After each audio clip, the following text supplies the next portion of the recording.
नंदुरबारमध्ये आदिवासींच्या आंदोलनाला हिंसक वळण। जयेश वडवी हत्या प्रकरणी आरोपींवर कठोर कारवाईच्या मागणीसाठी नंदुरबार शहरात काढण्यात आलेल्या आदिवासींच्या मोर्चाला आज हिंसक वळण लागले। जिल्हाधिकारी कार्यालयात निवेदन देण्यासाठी जमलेल्या आंदोलकांनी अचानक आक्रमक भूमिका घेतली। त्यांनी कार्यालय परिसरात असलेल्या वाहनांची तोडफोड केली। या घटनेत काही पोलीस कर्मचारी जखमी झाले असून त्यांना तातडीने जिल्हा रुग्णालयात दाखल करण्यात आले आहे। मोर्चाला आळा घालण्यासाठी पोलिसांनी अश्रुधुरांचे नळ सोडले, तरी देखील परिस्थिती नियंत्रणाबाहेर गेल्याने जिल्ह्यातील काही भागात दगडफेक सुरू झाल्याची प्राथमिक माहिती समोर येत आहे। या आंदोलनात तब्बल 20 ते 22,000 आंदोलनकर्ते सहभागी झाल्याचा प्राथमिक अंदाज व्यक्त केला जात आहे। घटनास्थळी झालेल्या गोंधळात काही आंदोलक देखील जखमी झाले असून त्यांच्यावर जिल्हा रुग्णालयात उपचार सुरू आहेत। या अचानक घडलेल्या हिंसाचारामुळे प्रशासनाने मोठ्या प्रमाणात पोलीस बंदोबस्त वाढवला आहे।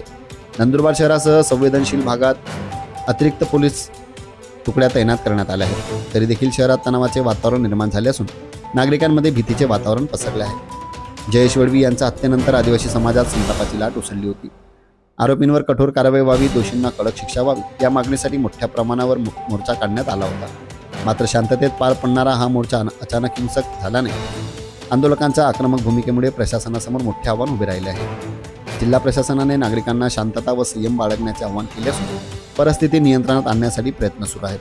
पुढील काही तास हे प्रशासनासाठी मोठे आव्हान ठरणार असल्याचे मानले जात आहे।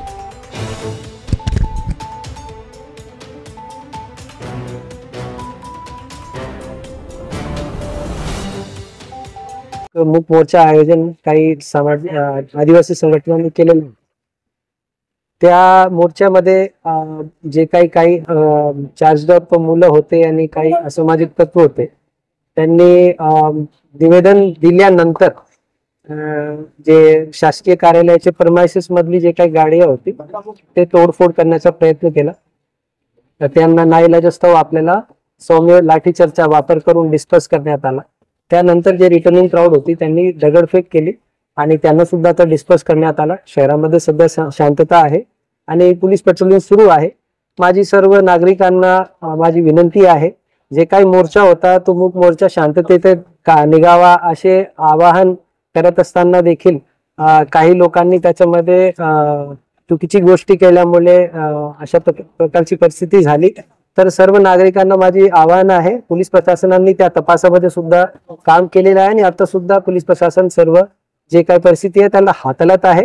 कोणी अफवावर विश्वास ठेवू नये आणि कुठल्याही प्रकारची गैरकायदेशीर गोष्टी किंवा कायदा हातात घेऊ अशा प्रकारची कोणी कृती करू नये, अन्यथा त्यांच्यावर कडक कारवाई करण्यात येईल। सर, धन्यवाद। किती जखमी आहे सगळ्या घटनेमध्ये? आता सांगणं थोडंसं कठीण आहे, कारण वेगवेगळे जवळपास 15 ते 20,000चा मॉब होता आणि त्याच्यामध्ये काही असामाजिक तत्व होते। आता त्याच्यामध्ये एक स्टॉक रिव्ह्यू घेऊन आम्ही आपल्याला सांगू।